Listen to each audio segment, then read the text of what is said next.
우리 한 번만 같이 예배를 위해서 통성으로 기도하겠습니다. 하나님, 제가 주로 말미암아 내 내면이 다시 한번 변화되고 회복되는 것을 위해서 이 자리에 나왔사오니 내가 거기에 집중하게 하시고 내 그 진심을 가지고 주님 앞에 나아갈 때 주님께 찾아오셔서 나를 변화시키는 시간 되게 해달라고, 여러분들 자신을 위하여서, 그리고 같은 마음으로 옆에 앉아있는 우리 같은 지체들을 위하여서, 그리고 앞에 말씀 전한 저를 위하여서 우리 한 번만 같이 통성으로 기도하도록 하겠습니다. 기도하겠습니다. 하나님 아버지, 제가 부족하지만 이 자리에 있었습니다. 아버지, 제가 부족하지만 이 자리에 있었습니다. 아버지, 한 사람을 위한 자리이기도 하고 천 사람을 위한 자리이기도 합니다.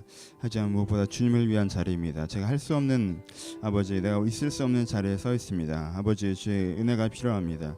내가 할 수 없는 일을 하려고 하고 있을 수 없는 자리에 서 있사오니 나를 긍휼히 여기시고 아버지께 붙잡아 세우시는 일들이 일어나게 하여 주옵소서.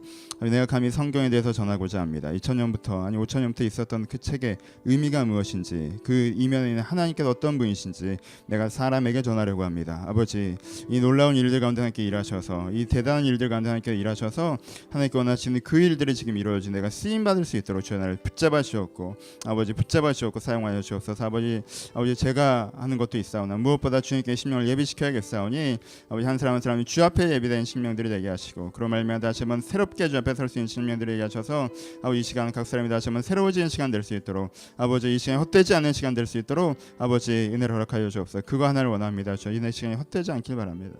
아버지, 아버지, 이 시간이 헛되지 않으려면 이 시간 제 마음이 새로워져야겠사오니 아버지, 그 은혜를 우리가 허락하여 주옵소서.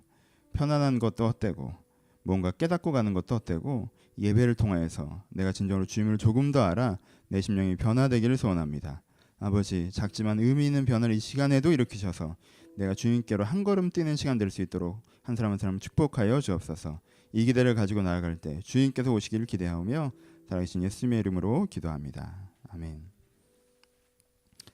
함께 나눌 말씀은 창세기입니다. 창세기 2장 7절 말씀. 창세기 2장 7절 말씀.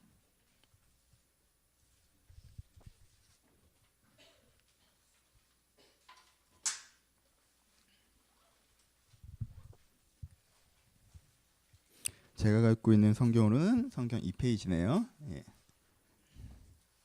많이 찾을 수 있겠죠? 2장 7절 말씀. 다 찾으셨으면 한 목소리를 같이 봉독하시겠습니다. 시작. 여호와 하나님이 땅의 흙으로 사람을 지으시고 생기를 그 코에 불어넣으시니 사람이 생명이 되니라. 아멘. 창조에 대한 이야기를 하고 있습니다. 앞으로 두 번, 오늘 포함해서 두 번 더 설교를 할 거고요. 이번 설교는 지난 두 번의 설교와 연결해서 인간을 창조하시는 의미, 하나님께서 인간을 어떻게 창조하셨는가에 대해서 이야기를 나누고 있습니다. 그리고 그 세 번째 시간으로 인격적인 인간이라는 제목을 가지고 말씀을 좀 나눠보려고 합니다. 오늘 본문을 읽어보면 아주 간단해요, 그렇죠? 하나님이 땅의 흙으로 사람을 지으시고 생기를 그 코에 불어넣으시니 사람이 생명이 되니라 라고 적혀져 있습니다. 상상을 해보죠. 하나님께서 탁탁탁 진흙 좀 모으셔서 황토로, 나 황토 있는 펜션 갔다 왔는데 그런 거 모으셔서 이렇게 모양을 이렇게 만드시고 거기에 이렇게 바람을 넣으셨더니 갑자기 그 진흙 인형이 눈을 딱 뜨면서 여기서 민기가 나면서 이게 사람이 됐을까요? 우리가 그렇게 상상하는 건 아니죠, 그렇죠? 우리가 지금 판타지 소설을 쓰자는 게 아니라 우리가 이야기하고는 그 이야기에는 항상 우리가 의미를 바라봐야 된다는 이야기들을 좀 했습니다, 그렇죠? 이제까지 창세기 전반을 읽으면서 여러분들이 그렇게 현상적으로 동화적으로 바라볼 때 원래 그 이야기가 하고자 하는 의미는 우리에게서 오히려 멀어진다는 이야기를 함께 하고 있습니다, 그렇죠? 그러니까 이 만화의 한 장면을 우리 가운데 붙잡는 것은 그렇게 큰 의미가 없고요. 이 한 장면에 담겨 있는 의미를 바라보는 것이 우리 가운데 중요할 것 같습니다. 하나님께서 흙으로 사람을 지으시고 그 흙에 그 사람에게 생기를 불어넣으셨다. 그 코로 생기를 불어넣으셨다. 그랬더니 사람이 생명이 되었다라고 표현하고 있습니다. 이게 무슨 뜻일까요? 호흡에 대한 개념 먼저 지루하게 살펴봐야 됩니다. 호흡은 무엇을 의미하죠? 존재의 본질을 얘기합니다. 그렇죠? 전통적인 가치에서는 그렇습니다. 어떤 문화권에서는 사람의 존재의 본질을 뇌로 표현하는 데도 있고요. 어떤 문화권에서는 사람의 존재의 본질을 심장으로 표현하는 데도 있습니다. 여러분들은 어떤 문화권에 살고 계세요? 사람의 존재의 본질을 심장으로 표현하는 문화권에 살고 계시잖아요, 그렇죠? 근데 심장도 장기 가운데 하나잖아요. 뇌도 장기 가운데 하나입니다. 근데 가장 중요하다고 생각하는 포인트에 따라서 그것을 사람의 본질로 비유적으로 표현하는 경향, 문화가 있다라는 거죠, 그렇죠? 그러면 그 당시에 사람의 본질은 어디에 뒀어요? 호흡에 뒀습니다. 이게 사람의 본질이라고 표현했어요. 왜요? 호흡이 끊어지면 죽는 거잖아요. 그렇죠? 심장이 멈춰도 죽고 뇌가 멈춰도 죽으니까 그럼 어느 포인트를 잡든 상관없어요. 근데 그 당시 문화에서는 뭘로? 사람의 본질은 사람이 살아갈 수 있는 근간 어디 있어? 그 호흡에 있다라고 표현하죠. 그렇죠? 그래서 여러분들도 어떻게 표현해요? 사람이 돌아가시면 호흡이 끊겼다라는, 숨을 거두셨다라는 표현들을 하잖아요. 그렇죠? 그러니까 그 숨을 뭘로 보는 거예요? 그 사람의 생명, 존재의 본질로 보는 거죠. 그럼 본문 말씀을 조금 더 가봅시다. 딱딱하게 먼저 하죠. 그러면은 우리의 존재의 본질은 어디로서부터 왔다고 표현하는 거예요? 하나님의 존재의 본질로부터 왔다라고 표현하는 것입니다. 그렇죠? 이 말도 어려워요. 하지만 이 말을 먼저 합시다. 인간의 존재의 본질은 무엇으로부터 왔다? 신의 호흡. 하나님의 존재의 본질로부터 왔다. 신의 호흡으로부터 인간의 호흡이 왔다라고 이야기하는 것이 이 본문의 표현입니다. 그러면 여기까지 얘기해도 약간 좀 딱딱하고 철학적이고 어렵죠. 근데 조금 더 단순화해서 얘기해 봅시다. 그러니까 무슨 뜻이에요? 인간이 동물과 다른 독특성을 어떻게 볼 것인가에 대한 문제입니다. 말을 해보니까 이 말도 어렵네. 갈수록 쉬워져요. 따라와요. 인간이 동물과 다른 독특성을 어떻게 해석할 것인가가 이 텍스트의 가장 중요한 이슈입니다. 그 질문에 대한 대답으로 이 텍스트가 나오는 거예요. 인간이 동물과 다른 독특성, 그걸 뭐라고 다른 단어로 표현해요? 인격이라고 표현하죠. 퍼스널리티라고 표현합니다. 인간이 동물과 다른 부분이 있어요. 독특성이 있어요. 그렇죠? 그 부분을 뭐라고 표현해서 우리가 지정의, 사람들은 인간보다 창의적인 사고를 하고 무엇인가 감정적인 충동을 가지고 그리고 무엇인가 자유의지를 통한 원함을 가지고, 그렇죠? 이런 지정의의 인격을 갖고 있는 게 인간이 동물과 다른 독특성이란 말이에요. 그럼 이걸 어떻게 봐야 되냐는 문제예요. 이걸 바라보는 관점에서는 두 가지가 있습니다. 한쪽 방점은 뭐예요? 인간의 인격은, 인간의 독특성은 위에서부터 내려온 특별함이 아니라 아래에서부터 올라간 열매이다라고 보는 방식이에요. 좀 더 쉽게. 그러니까 컴퓨터 같은 거죠. 여러분 컴퓨터가 아이패드, 아이폰 쓰시면 시리가 말을 합니다. 그렇죠? 길게 누르시면 아이폰에서 말을 해요. 그렇죠? 내가 물어보면 대답을 하죠. 저도 처음에 시리를 접하고 얼마나 감동을 했는지. 사랑한다고 10번을 고백했어요. 왜? 뭐가 좋아서? 10번 다 다른 대답을 해줘요. 아이폰에게 눌러놓고 사랑해 라고 하면 뭐라 그러지? 저와 그런 관계가 아니십니다 라고 대답했다가 사랑해 라고 물어보면 뭐 정보에 없는 걸 물어보셨습니다 라든가 사랑이라는 단어를 찾으시겠습니까? 라고 대답한단 말이에요. 그러면요 가슴이 따뜻해져요. 왜?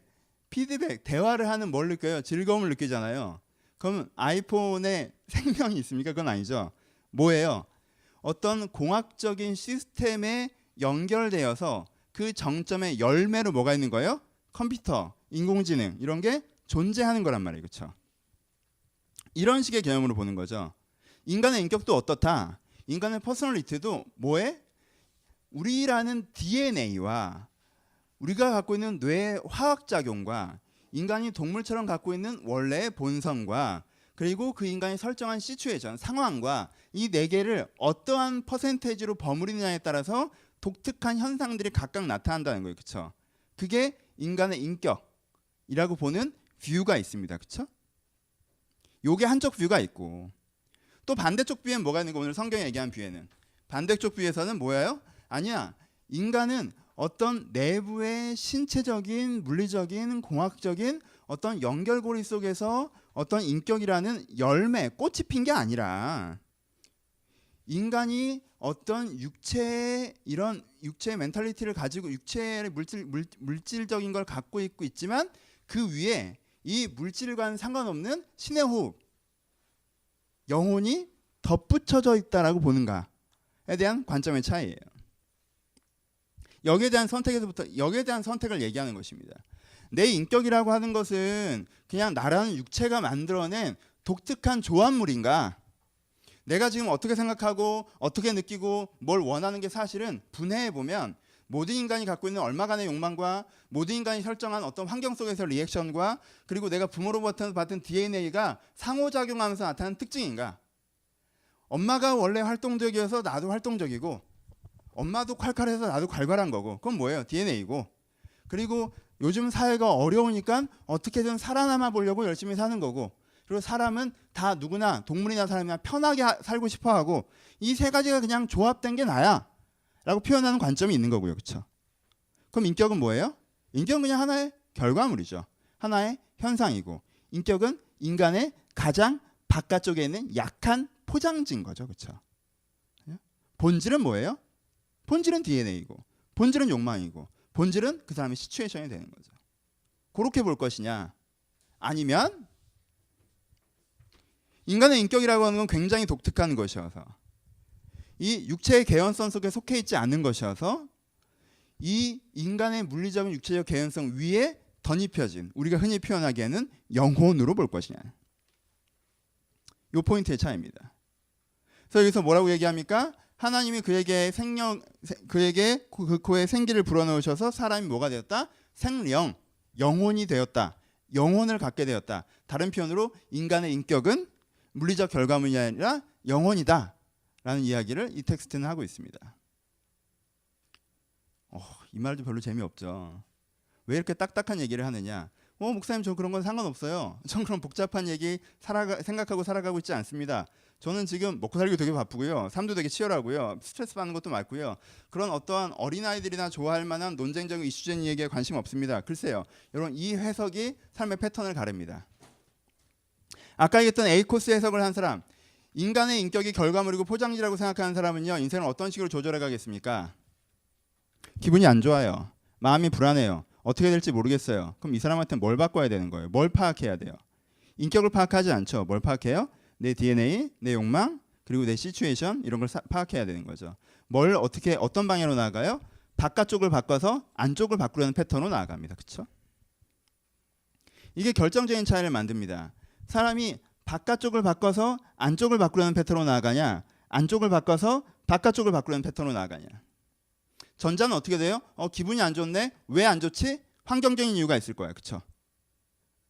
이런 것 때문에 기분이 안 좋아. 그럼 어떻게 해야 돼요? 난 열심히 그 환경을 바꿔줘야 돼요. 그럼 나는 기분이 좋아질 테니까. 그렇죠? 접근이 이렇게 되는 거예요. 내가 왜 답답하지? 내가 왜 막막하지?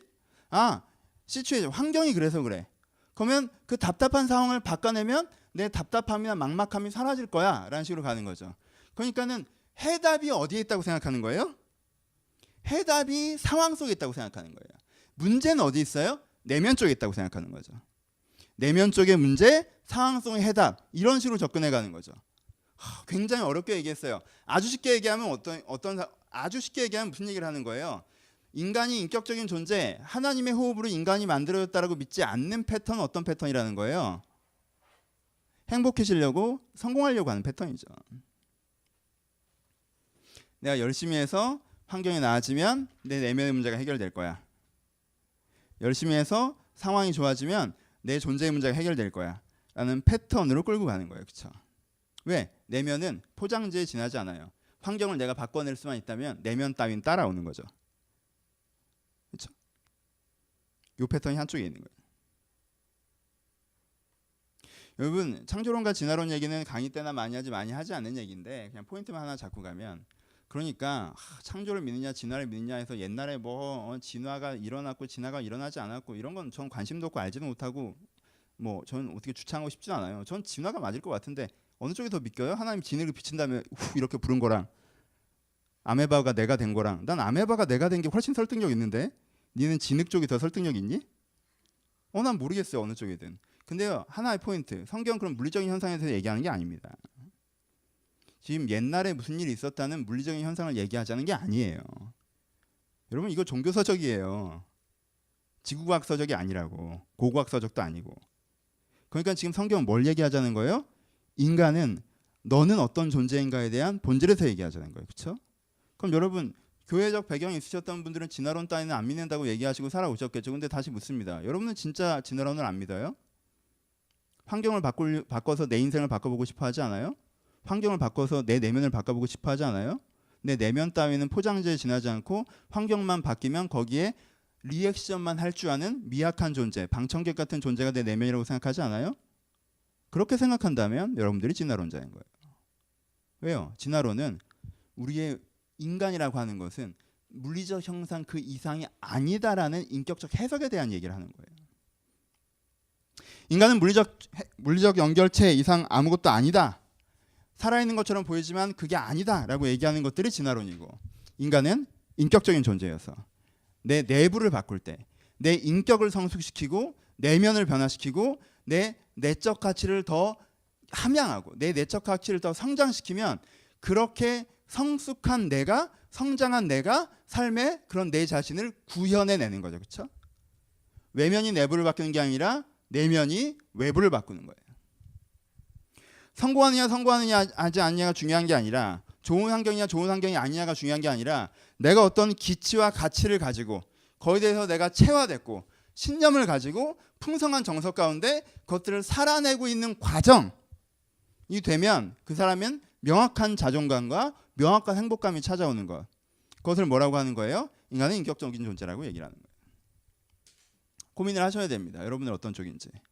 여러분, 아이폰으로 얘기했으니까 아이폰을 가봅시다. 아이폰은 중국에 있는 생산 공장에서 만들어졌습니까? 아니면은 스티븐 잡스라는 한 사람의 상상력에서 만들어졌습니까? 이 차이예요. 물리적으로 보면 생산 공장에서 만들어졌죠. 하지만 그게 생산 공장에서 만들어졌습니까? 아니죠. 상상력 속에서 먼저 만들어진 거예요. 그게 구현됐을 뿐이죠. 이 패턴으로 갑니다. 물론 정확하게 연결되는 건 아니에요. 인간이 무엇을 창조하는 패턴이기 때문에, 그렇죠? 그래서 유한성은 같습니다. 그렇게 복잡한 얘기를 하자는 게 아니라. 하지만 포인트는 같죠. 하나님이 우리를 창조하셨다고 얘기할 때 그 포인트는 어떠한 개연성만을 바라보면서, 왜 야 여기서 이렇게 산 다음에 그걸 이렇게 생산해서 만들어서 이 제품이 만들어진 거야. 여기에 어디에 뭐가 있어? 그냥 이렇게 물리적으로 만들어진 거지. 아니에요. 그 아이디어가 먼저인 거예요. 상상력이 먼저인 거예요. 그 실이건 아이폰이건 어떤 물건이건 그 상상력이 먼저 구현된 다음에, 퍼스널리티, 그 인격성이 먼저 구현된 다음에 거기에 그 인격성을 얹을 수 있는 물리성을 구현해낸 거죠. 이걸 창조라고 얘기하는 거예요. 인간이 창조되었다고 얘기할 때는 하나님이, 신이 먼저 우리의 퍼스널리티, 우리가 어떠한 존재해야 된다는 것을 상상해내시고 지향해내시고 그것을 물리적으로 구현해내셨다라고 얘기를 하는 거예요. 물리성 자체의 싸움을 하는 게 아니라. 오늘 좀 어렵나? 날 버리지 마요. 좀 더 가봅시다. 여러분들이 어느 쪽인지 선택하시는 것에 따라서 삶에 대한 리액션이 달라집니다. 내가 내 인격에 대해서 내 본체로 바라보느냐, 아니면 내 환경을 조절하면서 만들어낼 수 있는 현상으로 바라보느냐에 따라서 내 인생에 대응하는 방식이 달라진다는 거예요. 어느 쪽에 마음을 갖고 있고 어느 쪽에 대응을 하고 계십니까? 나는 열심히 성공해서 환경을 바꾸면 내면 따위는 좋아지겠지, 따라오겠지라고 생각하십니까? 열심히 노력해서 내 내면을 바꾸면 내가 그 강인한 내면으로 인생 따위는 살아내겠지라고 생각하고 계십니까? 이 차이예요. 그리고 성경은 후자라고 얘기합니다. 왜요? 인간은 신의 호흡이기 때문에 그렇습니다. 인격이 본체입니다. 환경의 결과물이 아니에요.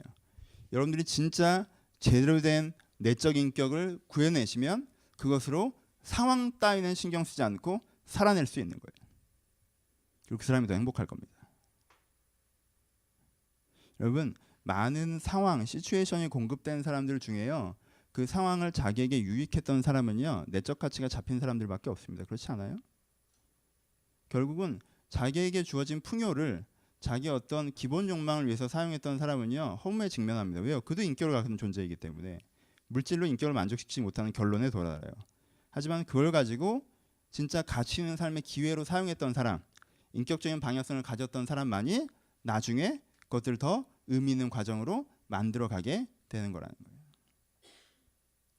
우리는 이런 식의 인격 성수를 얘기하고 내적 가치를 얘기하고 환경을 바꾸려는 노력 이전에 내면을 바꾸려는 노력이 필요하다고 얘기하면 두 가지 오해에 직면합니다. 첫 번째는 많은 사람들은 그렇게 얘기하면 그건 도망가는 거야 라고 생각하는 사람이 있습니다. 그리고 그거는 억압하는 거야 라고 생각하는 사람이 있습니다. 그렇죠? 도망가는 거야 라고 생각하는 사람은 이렇게 생각하는 거죠. 심포도 논리죠. 여우가 지나가다가 심포도가 달려있어요. 포도나무가 있습니다. 그걸 먹어보려고 폴짝폴짝 뛰었어요. 안 닿더니 어떻게 해요? 포도가 실 거야 라고 생각하고 돌아간다는 거죠. 그렇죠? 여우가 진짜 원하는 건 뭐예요? 먹는 거죠. 근데 그냥 돌아가자니 너무 패배감이 크잖아요. 그러니까 뭘 하자는 거예요? 자기 위안을 하자라는 거죠. 그렇죠? 그래서 저 포도는 실 거라고 자기 나름대로 규정해 버리는 거죠. 그렇죠? 어떤 사람들은 내면 성숙과 인격 성장이나 내적 가치에 대해서 얘기하기 시작하면 사실 이렇게 도망가는 사람들이 자기 위안을 하려고 만들어 놓은 논리라고 오해합니다. 다 원래는 외부적인 걸 갖고 싶으면서 그걸 안 되니까 아니야, 인간에게 많은 물질이 필요한 게 아니야. 유명해지고 싶으면서 유명해지는 건 큰 의미가 없어. 많이 먹고 싶고 누리고 싶으면서 거기에 가봐야 무슨 큰 의미가 있겠어? 라고 스스로 자신이 없기 때문에, 용기가 없기 때문에, 능력이 없기 때문에 뒤로 빠져나가는 거라고 생각하는 사람들이 많이 있어요. 그렇죠? 왜 그렇게 생각하겠어요? 그 사람들은 진화론자이기 때문에 그래요. 인간은 DNA이고 인간은 물리적인 현상이라고 생각하기 때문에 그러는 거예요. 그렇죠? 인간의 본질에 대한 해석 차이가 있는 거죠. 어떤 사람은 그게 또 하나의 자기 자신을 향한 뭐예요? 억압이라고 생각하는 사람들도 있습니다. 그렇죠? 그냥 억압으로 생각해요. 내면적으로 뭘 알아야 된다, 뭘 깨달아야 된다, 뭘 변화시켜야 된다, 이런 것이 괜히 나를 부담스럽게 하는 것이냐. 난 그냥 내 마음대로 살고 싶고 내 멋대로 살고 싶고 내 뜻대로 살고 싶은데 괜히 그러한 어떤 종교적인 가치, 도덕적인 가치가 나를 누른다라고 생각하시는 분들도 있어요. 그래서 내적 성수, 인격 성장, 네 내면을 변화시켜 나가야 된다라고 얘기하는 거에 있어서 이 두 가지 얘기로 고리타분한 것이나 부담스러운 것, 유약한 것으로 표현하는 흐름들이 우리 가운데 존재합니다. 요 이해를 하기 위해서 내면의 자체에 대한 이야기를 좀 해봅시다. 지난주에 묵상학교 때 얘기를 했던 얘기인데 설교에서 다시 한번 연결된 얘기 때문에 다시 한번 해보죠. 근데 난 더운데 히터 끄는 게 낫지 않을까요? 지난번에 묵상학교 때 이 얘기를 했는데 들으셨던 분들이 거의 없기 때문에 다시 한번 얘기를 해보도록 합시다. 사람의 내면이라고 할 때, 사람들의 마음이라고 할 때는요, 일반적으로 조금 다른 얘기만 갖다 봅니다. 사람의 내면, 사람의 마음이라고 할 때 일반적으로 7단계로 나눕니다. 맨 표면에 있는 마음이 표심이라고 그래요. 현상적인 마음이죠. 현상적인 마음은 어떤 마음이에요? 지금 어떤 환경이 닥쳤을 때 내가 어떤 식으로 대응해야 된다고 갖고 있는 사회적인 자아예요. 상사가 나를 깨요. 그럼 여러분들 깊은 내면을 돌아봐서 내가 여기 있는 게 맞나? 이런 인간이란 무엇인가? 이런 거 하지 않잖아요. 상사가 나를 깨요. 그럼 나 일단 어떻게 해야 돼요? 죄송하다고 해야 되죠. 그렇죠? 그게 내 표면적인 마음이에요. 그 마음도 분명히 내 안에 있기 때문에 표현되는 거란 말이에요. 그렇죠? 이때는 내가 진짜 공부에 대한 열정이 없지만 공부를 해야 돼. 내가 지금 이거 하기 싫지만 해야 되는 거야. 라고 내 표면적인 마음. 이 상황에 내가 어떻게 해야 되지? 라고 하면 이렇게 해야지 라고 생겨나는 마음이 표심이라고 해요. 그게 표현적인 마음이시고, 두 번째는 현심이라고 표현합니다. 단어가 좀 딱딱할 수 있죠. 현재의 마음. 상태가 깼어요. 그러면 죄송합니다 하는 건 표심이지만 젠장 하는 건 뭐예요? 내 현재의 마음이죠. 그렇죠? 진짜 지가 뭔데? 알고 하는 건 내 현재의 마음이란 말이에요. 공식적으로 들어가는 표심도 내 마음이에요, 여러분. 그렇죠? 그렇게 해야 된다는 생각이 내 안에 있는 거예요. 그렇죠?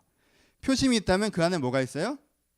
현심이 있어요. 현재 나는 짜증나고, 현재 나는 즐겁고, 현재 나는 놀고 싶고, 현재 나는 답답하고. 그래서 현재의 사실 내가 툭 느껴지는 내 마음, 이게 마음의 두 번째 단계라고 합니다. 그것을 현심이라고 해요. 마음의 세 번째 단계는요, 결심이라고 합니다.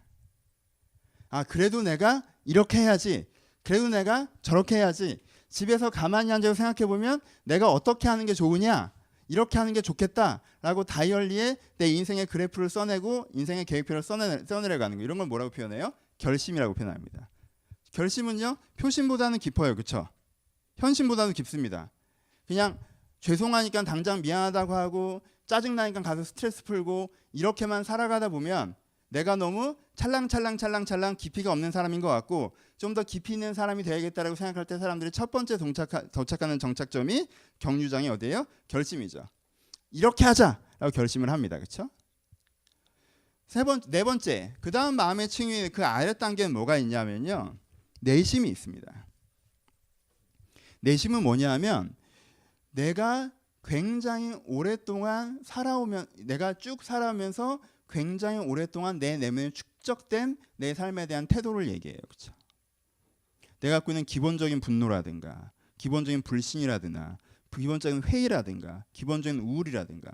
사실 그건 기본적이라는 단어가 맞진 않죠. 뭐예요? 그냥 내가 그 표심에서 표현하지 못한 현심이 오랫동안 풀려내지 않고 쌓아지면 어떻게 돼요? 내 안에 내심으로 남게 되죠. 10년짜리.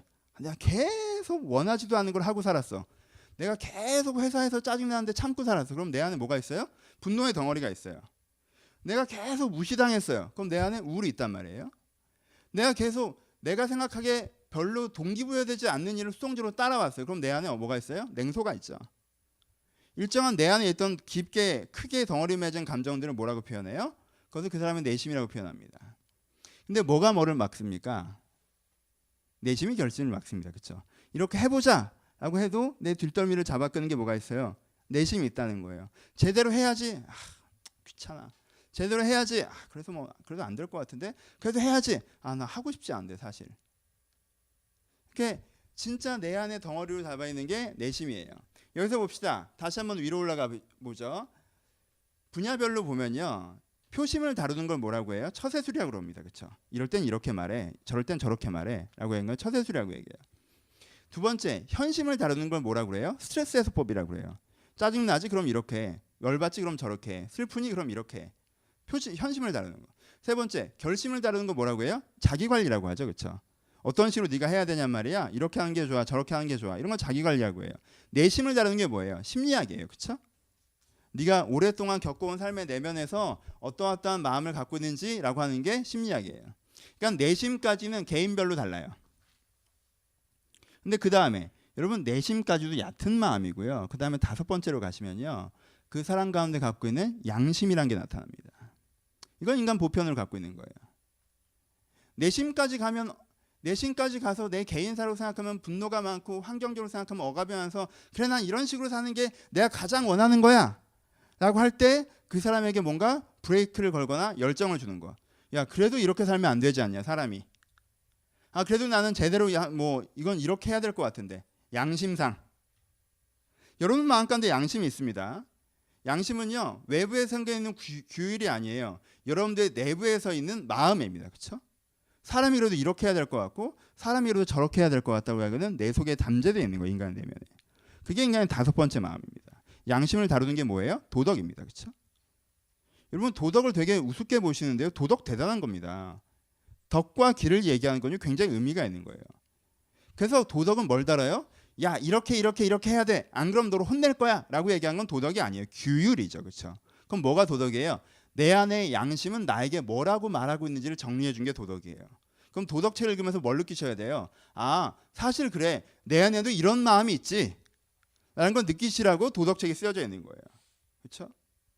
그러니까 논어가 대단하다고 얘기하는 거예요. 논어를 읽어보십시오. 정말 깊이 있게 읽어보시면 내 안에 사실 그런 마음이 있다는 걸 느끼실 수 있을 거예요.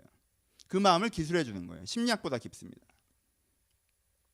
그럼 그 다음엔 여섯 번째 끝까지 가보죠. 거의 다 왔어요. 기독교에서는 여기를 되게 중요시 하는데 양심보다 깊은 게 본심입니다. 양심을 잡아끄는 건 본심이에요. 본심은 뭐예요? 사람에게는 본심이 있어요. 모든 인간이 갖고 있는 본심. 욕망이라도 표현하죠. 뭐예요? 내 뜻대로 하고 싶고 내 편한 대로 하고 싶은 거. 다른 사람을 생각하거나 보편적인 걸 하거나 양심을 따라가기보다 뭔가 내 멋대로 하고 싶고 내 마음대로 하고 싶고 내 좋을 대로만 하고 싶은 마음이 인간의 굉장히 깊은 저기에 있어요. 그렇죠? 인간의 본심이라고 합니다. 그래서 양심과 본심까지만 보면 그 양심과 본심까지만 보면 양극화적인 종교가 나오는 거죠. 그렇죠? 태극적인 종교가 나옵니다. 선과 악의 조합이 세계이다라고 얘기하는 거죠. 선과 악의 조합이 인간의 내면이라고 얘기하는 거죠. 그렇죠? 여기까지가 6단계. 기독교에서 한 가지를 더 얘기합니다. 그 맨 바닥에 뭐가 있다고 얘기해요? 기독교는 맨 바닥에 진심이 있다고 얘기합니다. 여기서 얘기하는 뭐예요? 영혼이 있다고 얘기하는 거예요. 인간의 마음을 가장 깊게 들어가면요. 거기에는 영혼, 진심이 있어요. 하나님을 닮은 인격이 있어요. 무슨 뜻이에요? 정말 맞는 게 무엇인지 진리를 추구하고 싶고 그리고 사람을 사랑하고 싶고. 기독교는 간단하게 이걸 황금률이라고 표현하는데 인간의 정말 마음의 깊이에서는요. 내가 잘 먹고 잘 살고 쾌락적으로 추구하고 되는 대로 대응하고 내가 묵은 감정을 해소하고 이런 게 내가 진짜 원하는 것이 아니라 내가 가장 원하는 건 정말 무엇이 맞는지 깨닫고 그리고 그 깨달음 속에 사람과 세상을 사랑하면서 살고 싶은 것, 이것이 진심으로 인간 가장 마음 바닥에 자리 잡고 있다라는 거예요. 그게 기독교 정신입니다. 우리의 자부심이죠. 여러분들의 마음을 어디까지 들여다보고 계십니까? 어떤 마음으로 살고 계세요? 혹시 처세술로 사십니까? 야, 세상은 이래야 돼. 세상은 저래야 돼. 근데 그럴 때 짜증나요. 야, 네가 짜증나는 게 뭐가 중요해? 이렇게 하면 네가 더 잘 될 수 있는데 너 아직 어리구나. 너 아직 세상을 모르는구나. 표심으로 살아. 가볍게 살아. 실용주의로 살아. 그게 좋은 거야. 그게 성숙이야. 라고 얘기하는 사람들이 뭐예요? 여러분들 직장 선배 중에 가끔 있지 않아요? 세상은 이런 거야. 표심으로 사는 사람들이죠. 그러다가 그 기간이 굉장히 길어지면 그 굉장히 길어진 기간들을 통해서 결국은 내심 문제가 생기는 사람들. 그렇죠? 표심으로 살아서 외적 성공은 했지만 결국 내 현심도 돌보지 않았기 때문에 그게 축적돼서 거대한 내심의 사건을 만들어내서 굉장히 자랑이나 유행처럼 공황장애 정도 있는 건 굉장히 오히려 되게 요즘은 좀 품이 있는 것처럼 흐름이 가는 것 같은데 전 사실 공황장애입니다. 자기의 현심조차 제대로 돌보지 않아서 내심에 커다란 덩어리의 문제가 생겨서 감정조차 컨트롤할 수 없는 상태가 되는 거야. 방치된 내면. 여러분 그건 품이 있는 게 아니에요. 스타일리시한 것도 아니고 모든 걸 가져도 아무것도 없다라는 걸 얘기하는 거예요. 가장 조명받는 입지에 있지만 그 사람에게는 한 줌의 행복도 없다라고 얘기를 하는 거예요. 표심으로 사는 사람들. 현심으로 사는 사람들은 본인 속은 편한데 주변 힘들게 하는 사람들. 난 이렇게 하고 싶어. 저렇게 하고 싶어. 그게 자유로운 영혼이라고 생각하는 사람들. 얄팍한 사람들. 대부분은 취미 활동에 쓰면서 인생을 취미 활동에 쓰고 있으면서 되게 자기가 자유롭게 자기는 하고 싶은 대로 살고 있다고 생각하는 사람들. 근데 기본적인 자기 우울의 문제나 자기가 살고자 하는 지향성의 문제를 해결하지 못하죠. 어느 날 돌아보면 내가 생각하는 삶의 패턴이 인생 전체가 아니기 때문에 좀 내가 한심한 것 같고 이런 자기와의 싸움을 해야 되는 사람들이죠. 결심으로 사는 사람들. 스케줄러. 이렇게 살아야 돼. 이렇게 해야 돼. 그러니까 이렇게 해내자. 난 내 자기 컨트롤이 돼. 그래서 거기에 대한 결과를 갖고 있어. 내가 생각하는 방향으로 인생을 끌고 가고 있지. 인생의 심리학적인 측면이 따로 있어. 인생의 종교적인 측면이 따로 있어. 그럼 그래. 스케줄을 갱신해보자. 월요일 오전. 아니 일요일 오전이면 돼? 그럼 수요일 저녁. 그래 수요일 저녁은 심리학 책을 읽고 일요일 오전은 뭐 이렇게 하자. 박지영이 하는 방식으로. 그래 일주일에 하루는 신에 대해서 고민하는 거에 투자하자. 스케줄러 방식이죠. 그래서 그게 되는 거면 될 수도 있겠지만 일단 시간을 할애하는 건 의미가 있으니까. 네 번째, 심리학적 방식. 내가 어떤 삶을 살아왔지? 내가 뭘 느꼈지? 내 마음에 있는 감정은 뭐지? 그럼 내가 어떻게 하고 싶지? 그걸 들어줘야겠구나, 용납해야겠구나, 해소해야겠구나. 되게 중요하죠. 하지만 거기가 끝이라면 그래서요. 얘기했죠? 상처 없는 사람들도 있어요. 심리학에 가장 멀리 가봐야 상처 없는 사람까지만 가는 거예요. 좋은 부모 만나서 사랑받고 살아서 구김없이 크는 게 최고가 되는 거죠. 여러분 그게 인간이 설 수 있는 정점입니까? 아니잖아요. 그러지 못해 여러분들 내면에 구김살이 있다고 해서 그걸 푸는 게 여러분 인생을 정점에 세우는 거예요? 아니죠. 그건 단지 출발선에 세우는 거예요. 그렇죠? 여러분들이 깊게 들어가지 못하게 하는 안개를 걷게 하는 거예요. 인생의 정점에 서는 게 아니에요. 여러분들 어느 정도의 마음으로 살고 계십니까? 여러분들의 마음을 들어볼 때 어떠한 마음이 내 마음이야 라고 얘기하고 있습니까? 결심을 내 마음이야. 사실 내 마음은 이런데 사실 내 마음은 이런데라고 할 때 여러분들이 고작 결심이나 진심 정도가 내 마음이라고 느끼고 계십니까? 혹은 그것도 안 돼서 표심과 현심이 내 마음이라고 얘기하고 계십니까? 여러분 깊이 있는 사람이라고 하는 건요. 속의 생각이 아주 난장판이 되어서 그 생각이 전쟁같이 충돌해서 내 생각을 나도 모르겠고 속의 감정이 정글처럼 자라나서 한 번도 이게 조경되지 않아서 내가 그 속에 빠지면 내 감정에서 헤어나올 수 없는 이런 게 깊이 있는 사람이 아니에요. 그렇죠? 그게 깊이 있는 사람이 아니라는 거예요. 정돈되지 않는 내면에 들어갔더니 길을 못 찾겠다고 해서 깊이 있다고 생각하지 마십시오. 깊은 산은 그런 걸 얘기하는 게 아니에요. 여러분들이 서 있는 곳, 여러분들이 만약에 그렇다면요, 여러분은 그냥 미로에 갇힌 거예요. 출구를 모르겠는. 제주도에 가면 미로공원이 있습니다. 넓어요? 안 넓어요. 깊이 있어요? 아니요. 근데요, 출구가 없는 거예요. 그러면 출구를 못 찾겠고 한참 거기서 헤매면 여기가 무한대로 넓게 자기에겐 느껴져요. 왜? 미로에 갇혔으니까. 정돈되지 않은 정서와 정돈되지 않은 생각 때문에 생각은 전쟁이어서 이 생각 저 생각이 충돌하고 분쟁하고 난리 나고 정서는 만져지지 않아서 이 감정 저 감정이 내 안에서 휘젓고 다니고 그래서 내 속에 깊이가 있다고 느껴집니까? 아니에요. 여러분들은 덫에 갇힌 거예요. 깊이가 있는 내면이 뭔지 아세요? 내 마음이 표심이나 현심이나 진심 같은 거에 매여 있는 것이 아니라, 내 마음이 본심 따위에 멈춰 있는 것이 아니라, 내가 진짜 원하는 진심은 저거야 라고 내 마음의 바닥을 보는 거예요. 그리고 그 진심으로 사는 거예요. 그게 깊이 있는 사람이라고 하는 거예요. 물이 투명해서, 물이 혼탁해서 정말 1m도 안 되는 물이 황토색으로 보이는 것이 아니라 정말 깊은 수심을 갖고 있는데도, 10m, 20m 되는 수심을 갖고 있는데도 물이 맑아서 그 바닥이 보이는 것.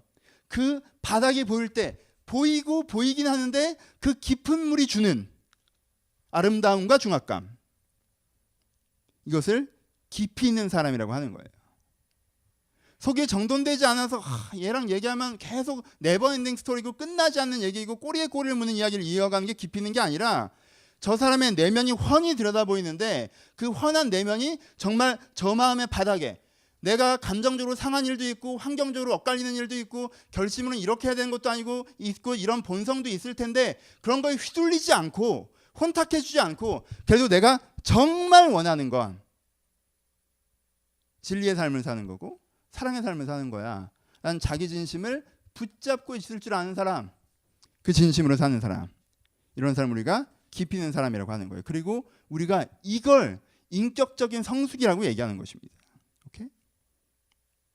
인격적인 성숙이라고 얘기하는 건 단순히 여러분들이 그래 화가 나는 일 있어도 그래 그럴 수 있지라고 얘기하든가, 사람들이랑 얘기할 때 예의 바르고 나이스하게 얘기하든가, 이런 포장지를 흉내내라는 게 아니에요. 여러분들이 그런 포장지만 따라하는 걸로 생각하니까 인격적인 성숙을 도덕적인 부담이나 외면의 회피의 논리로 이해하는 거예요.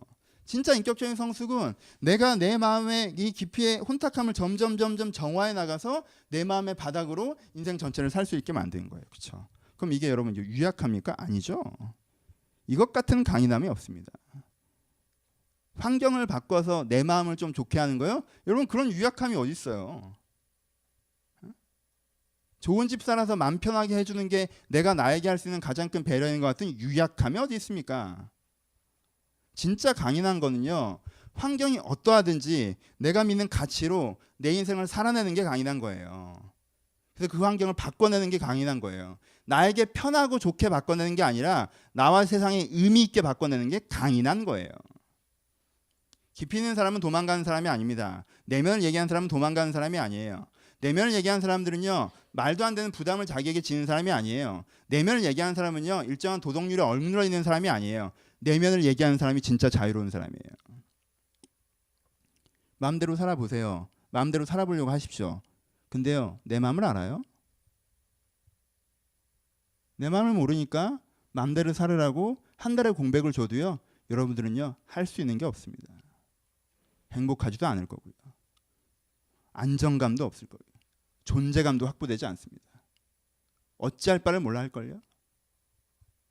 불안하고 하다 보면 재미도 없고 왠지 그냥 무력하고 세상에 다 별거 없는 것 같고 시니컬해지고.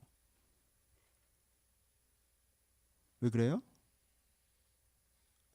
내 마음을 몰라서 그래요. 내 마음을 모르니까 맘대로가 안 되는 거예요. 환경이 안 돼서 맘대로가 안 된다고요? 아니요. 내 마음을 몰라서 맘대로가 안 되는 거예요. 내 영혼을 몰라서, 내 인격을 몰라서 내 영혼과 인격을 만들어내지를 못해서 내 영혼과 인격이 훼손되고 파손되는데 그걸 다듬어내고 깨끗하게 정화시키지 못해서 맘대로 못 사는 거예요. 맘대로 한번 살아봅시다. 우리. 내 마음이 진짜 뭔지 내가 투명하게 알고, 내 마음이 10개면 내 마음대로 못 살지. 왜? 하나를 해도 9개가 항상 불만이잖아. 그렇잖아. 한 해는 놀고 싶고 한 해는 성공하고 싶어. 여러분 마음이 2개만 있어도 인생이 이상해요. 열심히 일할 때는 힘들고 쉴 때는 불안하고. 이거 2개, 여러분 표심 2개여도 이게 인생이 정리가 안 돼요. 근데 내심 있지, 진심 있지, 양심 있지, 또 본심 있지, 결심을 또 다이어리는 또 엄청 써놨어요. 또 있지. 막. 그 마음을 만족시킬 수 있어요? 없어요. 난장판이에요. 그러면요 어떻게 돼요? 들여다보기가 싫어져요. 안쪽을. 그래서 안 들여다봐요. 여러분 이게 제일 약한 거예요. 들여다보니까 겁나니까 외면하는 거. 하지만 그럴수록 쓰레기는 더 쌓이죠. 그렇죠? 왜? 안 보면서 계속 던지잖아요. 상황에서 느끼는 감정, 불안감, 막연한 계획들. 그러니까 여러분 어떻게 하셔야 돼요? 생명을 회복하십시오. 내 내면의 바다, 내 진심, 내 생명됨을 회복해야 돼요. 인간은 인격적인 존재입니다. 인간의 퍼스널리티라는 독특성은요, 신의 호흡입니다. 그냥 내 욕망을 좀 만족시켜주고 내 DNA적 대응으로 사실 나는 아빠 자식이고 이런 성향이고 저렇게 해서 이렇게 돼. 여러분 그런 패턴에 너무 빠지지 마세요. 여러분 성격 검사 너무 많이 하지 마세요. 저 MBTI 했는데 4번 다 다르게 나왔어요. 왜? 난 계속 성숙하고 있거든. 그렇잖아. 성격은 바뀌어요. MBTI예요. 오늘 여러분들의 패턴을 가르쳐주는 거지 여러분들의 본성이 어떤 사람을 설명해 주는 거 아니에요. 어떤 심리 결과도 여러분들의 오늘의 얼굴의 내면의 거울이에요. 그냥 오늘의 얼굴의 내면의 거울을 보면 여기 뭐 묻으셨으니까 좀 닦으세요. 이게 이렇게 되니까 좀 고치세요라고 얘기하는 것뿐이에요. 타고난 본성에 대해서 얘기하는 게 아니에요. 그럼 얄팍함에 머무르지 마십시오. 인간은 그보다 위대합니다. 인간은 그보다 대단하고요. 인간 본성이라고 하는 건요, 여러분 개인의 유니크함에 머물러 있지 않아요. 자꾸 여러분들은 개별적, 인디비주얼한 걸 강조하다 보니까 자꾸 깊이 가봐야 내심인데 심리학이 정점인데 그렇지 않아요. 인간 보편성. 나란 누구인가가 아니라 인간이란 어떤 존재인가를 찾으십시오. 그리고 그걸 붙잡을 때 나까지 정리가 되는 거예요. 다음으로 갑시다. 한두 가지 얘기만 하고 마무리할 거예요. 물론 긴 얘기죠. 그럼 건강한 인격은 무엇인가와 그 인격을 어떻게 만들어갈 것인가에 대한 예만 들읍시다. 그 얘기 자체는 굉장히 긴 얘기이기 때문에 예만 들을 거예요. 옛날에 했던 설교를 간단히 정리하고 마무리할 거예요. 첫 번째, 건강한 인격은 어떤 인간인가? 방향을 바꿔봅시다. 아래쪽으로 7단계로 나눴다면 옆쪽으로 해서 지정의로 나눠보겠습니다. 그렇죠? 아래쪽으로 하면 7단계가 있을 수 있죠. 그렇죠? 하지만 옆쪽으로 보면 지적인 영역, 정서인 영역, 의지적인 영역이 있습니다. 물론 자꾸 지정의로 얘기하니까 인간이 3분화되어 있다고 오해하시는 부분이 있는데 삼위일체가 셋이 하나고 하나가 셋인 것처럼 지정의가 셋이 하나고 하나가 셋입니다. 그렇죠? 여러분들 정서라는 게 지식이랑 다르게 독특하게 있어요. 하지만 지식과 정서는 연결되죠. 그렇죠? 관점과 정서는 연결돼요. 의지라는 게 독특하게 있어요. 하지만 의지와 감정도 연결돼요. 이게 셋이 하나고 하나가 셋이에요. 어디서부터 의지, 어디서부터 감정, 어디서부터 지성 이렇게 나눠지는 게 아니에요. 여러분들 내부의 인격적 패턴만 이해해도요. 삼위일체가 이해가 됩니다. 그렇지 않아요? 쉬운 거예요. 어려운 거 아니에요. 셋은 하나인데 하나는 셋이고 뭔 말이야 도대체. 성부, 성자, 성령. 근데 이게 이렇게 있고 뭐 껍질이 어떻고 사유가 어떻고 이렇게 할 거 없고 스스로를 잘 이해해 보세요. 하여튼 뭐 그 얘기를 하려는 건 아니고 하지만 우리가 이해를 잘해야 되니까 세 개를 나눠서 얘기합시다. 지정의를 나눠서.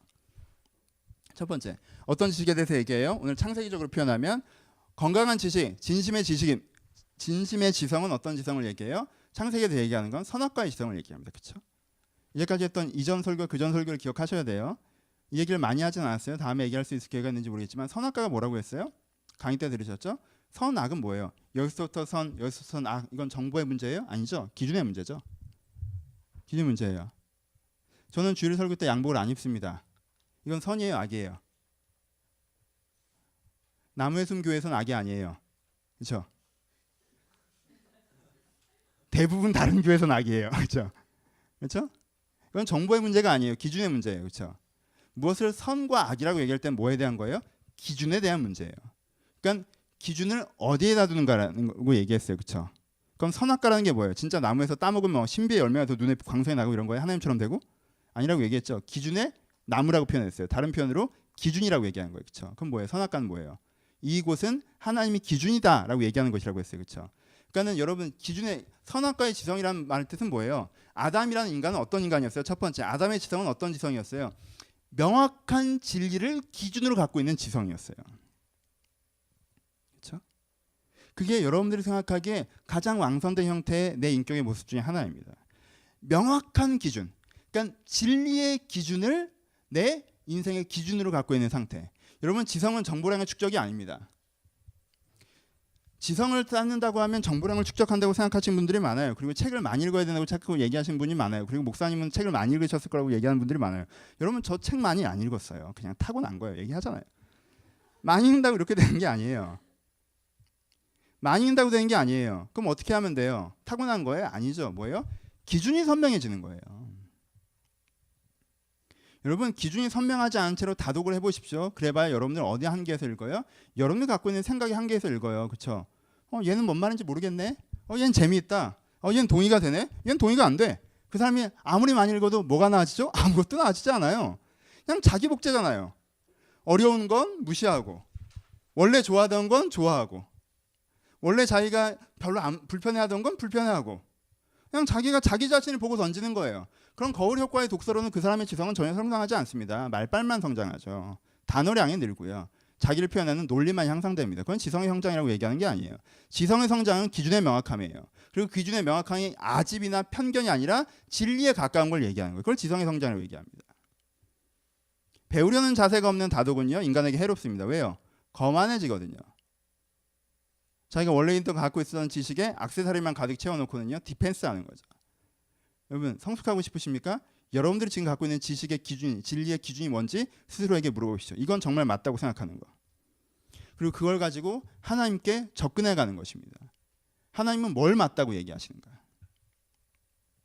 그래서 정말 진리가, 세상이 이게 맞다고 얘기하는 그 명확한 기준으로 내가 갖고 있는 기준을 쌓아가고 맞춰가는 과정. 이게 뭐예요? 선악과의 지성이라고 얘기하는 거고 지성의 성숙이라고 얘기하는 것입니다.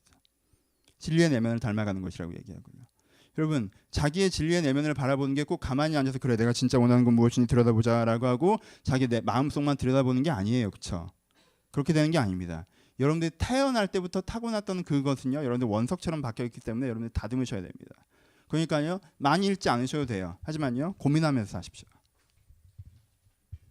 내가 지금 왜 이렇게 판단하는지, 내가 지금 이렇게 판단하는 기준은 뭔지, 이게 맞는지, 그럼 진짜 맞는 건 뭔지. 여러분 이렇게 고민하는 사람은요. 글을 모르는 농부도 현자가 될 수가 있습니다. 내가 내 자신에게 내가 쓰고 있는 기준에 스스로 속지 않고 내가 내 나름의 기준을 쓰고 있으면 내가 엄청난 깨달음이라도 있느냐 그렇게 하는 것이 아니라 내가 어떤 기준으로 이렇게 판단하는지 스스로에게 묻고 하나님께 배워가고자 하는 게 그게 첫 번째예요. 그렇죠? 그게 진리의 지성, 선악과의 지성을 얘기합니다. 두 번째는 지난주에 말씀드렸어요. 뭘 얘기했습니까? 관계에서 얘기했죠. 하와가 있는 아담이 돼야 됩니다. 하와가 있는 아담이 돼야 돼요. 여러분들의 정서는 결코 상담이나 어떤 지식이나 취미생활로 해결되지 않습니다. 여러분의 정서는요. 하나님과 타인과 하나님과 인격적으로 소통하고 타인과 인격적으로 소통하는 것으로만 해결된다고 말씀드렸어요. 하지만 원포인트 지난주 설교에서 집었죠. 다시 얘기하진 않을게요. 그러니까 백납산 완전님을 기다려야 돼요? 아니죠. 관계는 내가 만들어가는 거라고 그랬어요. 거기엔 분명히 사람이 있다라고 말씀드렸고 그렇죠? 그럼 두 번째 하와가 있는 아담이 돼야 돼요. 아담이 있는 하와가 돼야 되는 거고 그게 여러분들의 정서를 맑게 하는 것입니다. 진짜 같은 기준을 사용하고 그 기준을 알면 공감하며 서로에게 헌신하는 관계성 가운데 있는 거. 그게 여러분들이 원하는 것이고 그게 여러분들의 감성이에요. 오케이? 그러지 못했던 어떤 과거의 이슈들 때문에 여러분들의 어떤 감정이 축소될 수 있어요. 그것을 여러분들이 들여다본다고 문제가 해결되는 게 아니에요. 새로운 관계성들이 발생할 때 그게 해결이 되는 거예요. 그렇죠? 그건 내적 치유로 되는 부분은 아니에요. 세 번째, 뭐가 있어야 된다고 했어요? 아까 지지난주에 했던 설교죠. 1인지와 만인지상, 창조의 생명력, 재상의 열정, 세상의 주인된 내 자신에 대해서 얘기했어요. 그렇죠? 내 의지가 나 하나 잘 먹고 잘 사는 게 아니라 내가 세상의 주인이기 때문에 이 세상을 더 좋은 곳으로 만들어가고자 한다라는 하나님의 아래에 있어서 세상의 주인된 주인의식을 갖게 되는 거. 그렇죠? 자기의 창조적 정체성, 사회적 정체성을 갖게 되는 거. 그걸 뭐라고 그랬어요? 그런 사회적 정체성에 대한 의지를 갖게 되는 거. 이게 우리가 얘기하는 가장 기본적인 진심이라고 얘기했어요. 인간이라기에는 세 가지 마음이 있습니다. 지정의 세 가지 마음. 팔복에서 표현했죠. 팔복에서는 뭐라고 표현했습니까? 똑같은 얘기를 했습니다. 선악과 얘기를 어떻게 했어요? 심령에 가난한 자는 복이 있나니. 그렇죠? 내가 기준이에요? 아니죠. 기준을 배워가고자 하는 태도, 가난한 마음이에요. 마음이 청결한 자는 복이 있나니. 뭐가 청결한 거예요? 내 생각과 내 발상으로 가득한 게 아니라 내 속에 진리의 기준, 하나님의 기준들이 가득해지는 거. 그게 청결한 마음이에요. 그렇죠? 그래서 그 사람이 하나님의 얼굴을 본다고 했죠. 뭐예요? 명확한 진리를 깨달았는다는 뜻이에요. 하나님의 마음을 깨달아낸다는 뜻이죠. 그렇죠? 그럼 그 사람의 내면은 어떤 사람이에요? 심령이 가난한 자, 마음이 청결한 자. 그 사람이 뭘 얘기하는 거예요? 명확한 지성, 명확한 내면, 내적 가치를 얘기하는 거고. 두 번째, 온유한 자는 복이 있나니 긍휼히 여기는 자는 복이 있나니 그리고 화평케 하는 자는 복이 있나니라고 했습니다. 화평케함에 대해서, 온유함에 대해서, 긍휼함에서 얘기했죠. 이것도 나중에 설교들에 다 있어요. 온유함은 뭐예요? 내가 이 사람에게 선의와 호의와 사랑과 헌신을 갖고 있는 거. 그렇죠? 이 사람도 나에게 그렇게 하는. 그래서 우리 둘 사이에 맺혀지는 관계가 부드러운 관계, 온유한 관계라고 그랬어요. 그렇죠? 긍휼은 우리 둘 사이는 안 그러는데 우린 둘 사이 안 그래요. 나는 온유한 사람인데 얘는 아니에요. 그래서 내가 일정 기간 동안 일방적인 관계가 되는 거죠. 언제까지? 얘가 나와 온유한 관계가 될 때까지 일방적인 관계를 맺어가는 거. 그게 뭐예요? 긍휼의 여김이라고 그랬어요. 예수님께서 우리가 맺었던 관계가 긍휼의 여김이죠. 그렇죠? 나는 하나님을 사랑하지 않고 어떻게든 뜯어먹으려는 태도로 접근하는데 하나님은 여전히 나를 생각하시면서 관계해 나가시는 방식. 이게 긍휼의 여김이에요. 화평케 하는 자는 뭐라고 그랬어요? 얘도 나와 온유한 관계가 되고 얘도 나와 온유한 관계가 되는데 얘랑 그런 관계가 안 돼요. 그럼 내가 어떻게 해요? 이 둘 사이도 개입해서 둘 사이를 온유한 관계로 만들어내는 거. 이게 화평케 하는 자라고 했죠. 예수의 사역이 뭐라고 그래서 피스메이커. 자기는 화평케 하는 자라고 얘기했죠. 하나님과 인간 사이에 그렇게 하는 관계를 자기가 하셨다고 얘기하는 거예요. 그래서 이런 사람이 진짜 하나님의 아들이라고 표현한다고 했죠. 그렇죠? 무슨 얘기예요? 건강한 관계. 하와가 있는 아담인데 그걸 좀 더 확대하면서 얘기하는 것이 온유한 자, 긍휼히 여기는 자, 화평케 하는 자라고 얘기했습니다. 세 번째 뭐였어요? 의에 줄이고 못 막는 자, 의를 위하여 핍박받는 자라고 그랬어요. 뭐예요? 그건 시대적 이슈가 들어가죠. 창조, 바르는 가치로 세상이 만들어지고 바르는 가치로 삶이 만들어지길 바라는 사회적 열정과 의지가 있는데 그게 안 되기 때문에 부딪히죠. 근데 부딪힌다고 꺾여요? 아니요, 안 꺾이죠. 부딪히면 부딪히는 거죠. 바꾸려고 하는 거죠. 핍박받는 거죠. 그렇죠? 의를 위해 줄이고 목마른 자, 세상이 안 그런 거에 대한 분노를 가지고 세상이 그렇게 만들어가고자 하는 태도. 그렇죠? 이게 사회적 열정이라고 얘기합니다. 여러분 당황하지 마세요. 지금 제가 아까 선악과에부터 여기까지는요. 설교가 8편에서 12편 정도가 들어갔습니다. 아시죠? 했던 설교에서 아시는 분들 툭툭 지나는 거고 처음 들으시는 분은 제가 왜 저러지라고 생각하실 거예요. 괜찮아요. 그 부분은 스킵하셔도 됩니다. 하여튼 리마인드 하시라는 거예요. 들으셨던 분들이 더 많으니까. 포인트를 아시겠어요? 성경은 같은 얘기를 하고 있습니다. 성경 같은 얘기를 하고 있어요. 여러분들이 어떤 인간이 되라고 얘기하고 있는 거예요. 그건 의무를 주는 게 아니에요. 도덕 규범을 주는 게 아니에요. 진짜 여러분들 자신을 찾으라고 얘기하는 거예요. 그리고 그 진리로 자유하시라고 얘기하는 겁니다. 여러분 진심을 아는 자가 자유합니다. 그리고 진심을 아는 자가 강인합니다. 진심을 아는 자가 세상을 바꾸는 거예요. 내면으로 도망가고 내적 치유를 하고 내면을 돌아보고 이게 유약하다고요? 아니요. 그걸 외면하면서 하는 게 유약한 겁니까? 유약한 겁니다. 얼마나 안타까운 일입니까? 자기 내면을 오랫동안 방치해서 병증이 물리적으로 나타날 때에도 내가 왜 그런지 모르는 상태.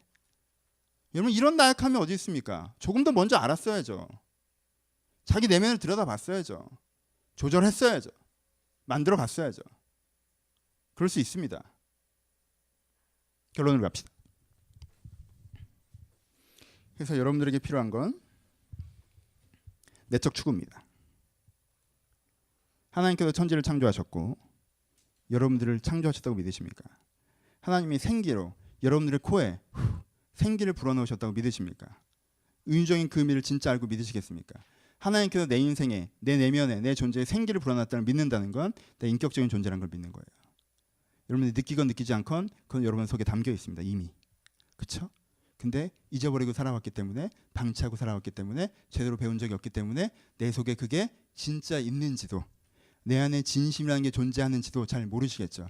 하지만 여러분 진흙탕 때문에 흐트러진 바닥을 보면서 진흙탕 때문에 흐트러진 우물물을 보면서 진흙탕 때문에 흐트러진 호수의 물을 보면서 여기에 바닥이 없다라고 생각하십니까? 아니죠. 거기 분명히 바닥이 있습니다. 바닥이 안 보일 뿐이죠. 그럼 물을 맑게 하고 보면 되는 것입니다. 그 황토색이 그 찰랑찰랑거리는 표면이 바닥이라고 얘기하지 말고 그 진짜 바닥을 보려고 해야 돼요. 지금 내가 보여지기엔, 지금 내가 느껴지기엔 내 표심이 진심인 것 같죠. 아 몰라. 그래도 이렇게 뭐 당장 내일부터 뭐 생활해야 되는데 뭘 어쩌라고. 여러분 현심이 진심인 것 같죠. 몰라 난 짜증나고 힘들고 귀찮고 괴롭고. 여러분의 결심이 진심인 것 같죠. 목사님처럼 그래도 열심히 살아볼래요. 여러분 내심이 진심인 것 같죠. 그래도 내 마음에 이런 감정의 덩어리들이 있겨지고 그래서 어찌할 수가 없고. 좀 더 가봅시다. 좀 더 아래로. 내 진심이 느껴질 때까지. 진짜 내 마음에 담겨져 있는 하나님이 나를 그렇게 만드셨다면 인간을 그렇게 만드셨다면 나도 인간이니까 자꾸 나를 만드시면 너무 유니크함으로 가지 말고 인간을 만드셨잖아요. 넌 인간이잖아. 그럼 널 만드신 거잖아. 그렇지? 그러면 인간은 인격을 갖고 있게 만드셨고 그건 신의 호흡인데 여러분은 물리력에 제한되지 않는 위대한 그 본체인데 그 모습을 찾아보지 않으시겠습니까? 그 모습을 발견해보지 않으시겠습니까? 그리고 그 투명하고 깊은 진심으로 강인하고 자유롭게 살고 싶지 않습니까? 그렇다면 현실에 너무 얽매여서 지금은 그럴 수 있는 여유가 없다고 얘기하지 마시고 시작하십시오. 시작을 하셔야 됩니다. 그것이 여러분들이 다시 한번 내가 갖고 있는 가치관을 정립해보고 고민해보고 성경을 공부하는 걸 수도 있어요. 여러분들이 다시 한번 여러분들의 감정선을 들여다보면서 내가 왜 이런 느낌과 감정에 휘둘리는지 들여다보는 걸 수 있어요. 여러분들이 다시 한번 난 이렇게 편하고 싶은 욕망에 푹 빠져서 도대체 빠져나갈지 모르는지 자기를 객관화해 보는 걸 수 있어요. 하지만 난 그냥 이래요라고 거기가 진심이라고 버티지만 않으신다면, 난 그냥 편하게 살고 싶어요, 난 그냥 우울해요, 난 그냥 열심히 사는 걸로 됐어요 라고 거기가 내 진심이라고 거기서 버티지만 않으신다면 거기서부터 아래로 내려갈 수 있습니다. 내 진실을 만날 수 있어요. 그게 종교가 하는 것입니다. 그게 기독교가 하는 거예요. 대단하지 않아요? 전 자부심이 있습니다. 목사로서. 우리가 소세술이나 자기관리나 스트레스 해소나 심리학이나 어떠한 철학과 종교나 도덕이 여러분들의 인생을 주도하지 못하게 하시고 그 수준의 삶에 멈추지 마시고 진리, 기독교, 이 신앙의 수준의 삶으로 나아오셨으면 좋겠습니다. 그래서 새 사람이 된다고 표현하신, 자유케 하신다고 표현하신, 죽은 자가 살아난다고 표현하신, 이 진심을 알고 사는 사람은 죽은 자가 살아나는 것 같다고 얘기하셨는데, 그런 부활의 중생의 다시 태어난 은혜가 여러분들에게 있었으면 좋겠습니다. 이 은혜를 기대하시길 주님의 이름으로 축복합니다. 기도하시겠습니다.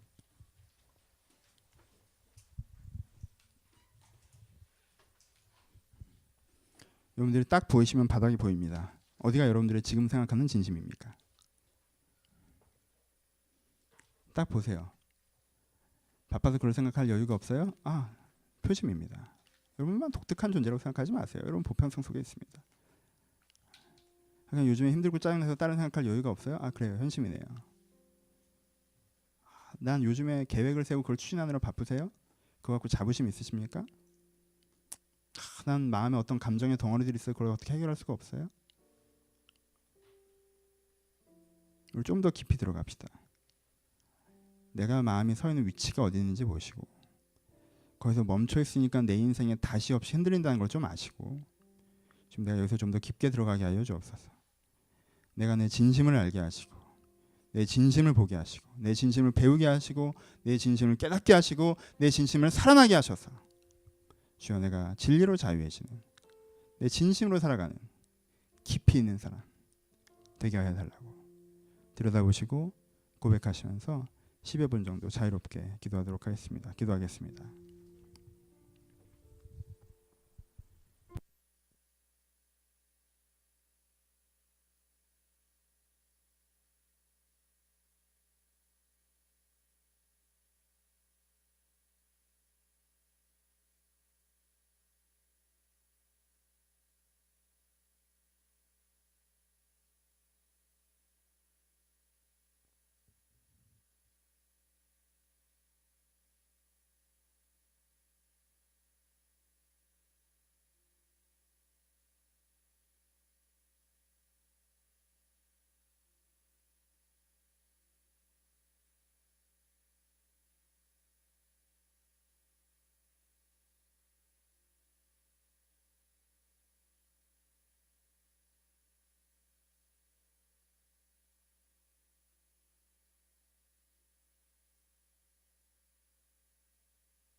아주 간단하게 알 수 있을 것 같아요. 여러분들이 딱 여러분들의 마음을 들여다보셨을 때 내 마음이 바람이 나는 겨와 같아서, 내 마음이 그냥 물결 위에 떠 있는 나뭇잎 같아서 왠지 이리로 휩쓸리는 것 같고 저리로 떠다니는 것 같고, 뭔가 내 마음이 내가 다스려지지 않고 하면 여러분들 1번, 2번 혹은 3번 정도에 있을 것입니다.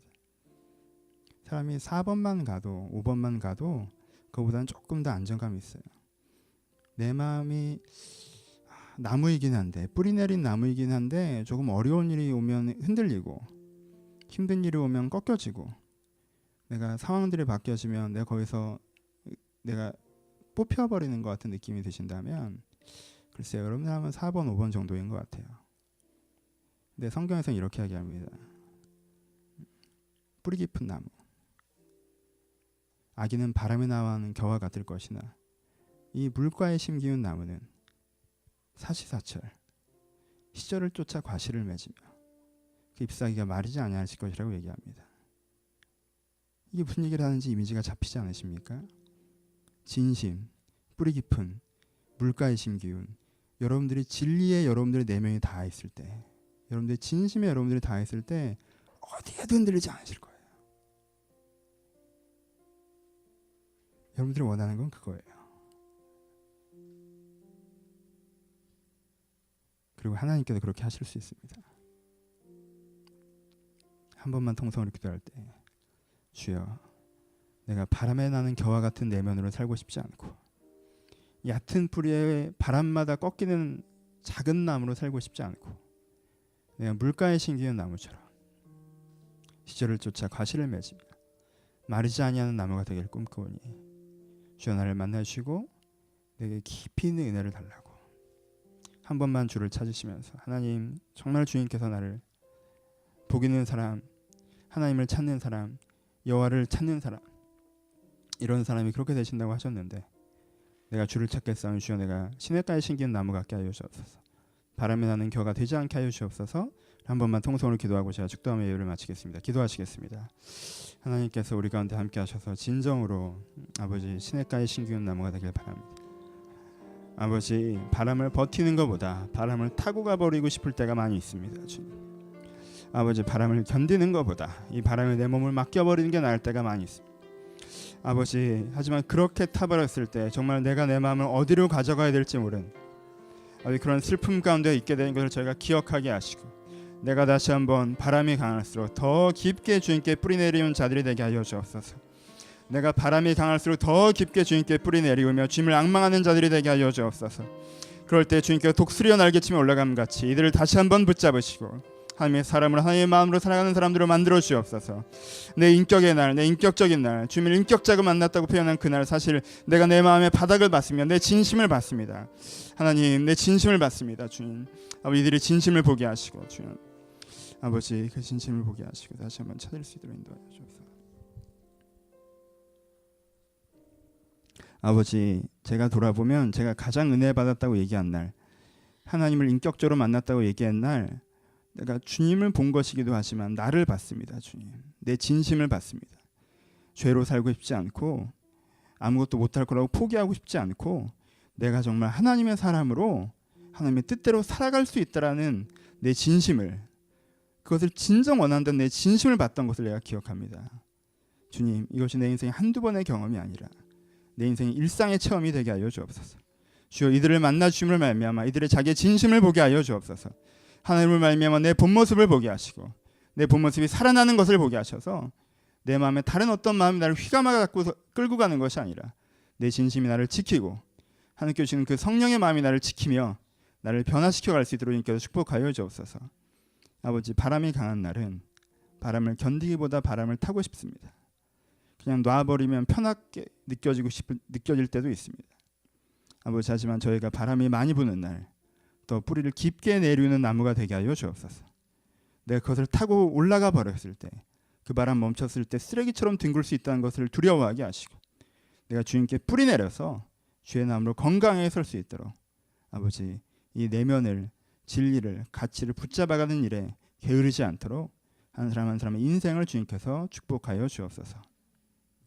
이제는 우리 주 예수 그리스도의 은혜와 하나님 아버지의 사랑하심과 성령님의 교통하심이 지금도 숨쉬는 나무, 뿌리 깊은 나무가 되어서 하나님의 키우시는 아름다운 내면으로 살기를 소원하는 모든 심령 가운데 이들의 삶의 현장 가운데 이제부터 영원토록 함께 있을지어다. 아멘.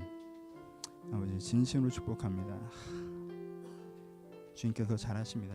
이렇게 설교하시면 주님께서 더 잘하십니다. 이들의 약함 더 잘하시고 어려움을 잘하시오니 이렇게 만지시옵소서. 이렇게 만지시옵소서. 서로 주님께 감사의 박수 나누겠습니다. 감사합니다. 예, 광고 말씀 잠깐만 드리겠습니다. 오늘 그 부부셀 수련회가 있었고요. 5월달에 아마 셀별로 소풍들을 조금씩은 계획하고 계신 것 같습니다. 생각하셔서 같이 잘 참석해 주셨으면 좋겠고요. 그리고 6월 둘째 주에 죄송해요. 눈에 뭐가 들어. 6월 둘째 주에 저희 수련회가 있습니다. 기억해 주셔서 토, 일 있으니까요. 시간 많이 할애해 주셔서 많이 참여할 수 있도록 그렇게 해 주셨으면 좋겠습니다. 그리고 지난주에 광고 드리셨던 것처럼 5월 11일에 그 흥택이와 선아 저희 교회 예배는 참석하고 있는 친구인데요. 예, 결혼식이 있고요. 5월 12일 맞죠? 5월 12일. 예. 6월 5월 12일 아니에요? 난 헷갈려. 내가 네 결혼식을 계속 땡기는구나. 예, 6월 12일에는 금연이 결혼식이 있습니다. 매달 결혼식이 있으니까요. 기억해 주시고요. 예, 다음 주에 아마 인사할 거고 그 다음에 출발할 건데 토요일에 같이 몇 분 가실 건데 아마 예배만 드리는 친구에서 잘 모르는 친구들도 있겠지만 앞으로 우리 가운데서 교제할 친구니까 함께 참석해 주셨으면 좋겠습니다. 예, 다음 주에는 저희 매달 첫 주에 회의 있는 거 아시죠? 6월달, 5월달 지금 4월 몇 월달이니? 지금 4월이구나. 5월달 첫 주에 회의가 있습니다. 기억하시고 많이 참석해 주셨으면 좋겠습니다. 5분 10분 정도 휴식하시고 그리고 돌아가실 분들 돌아가시고 셀 모임 하실 분들 셀 모임 하도록 하겠습니다. 감사합니다.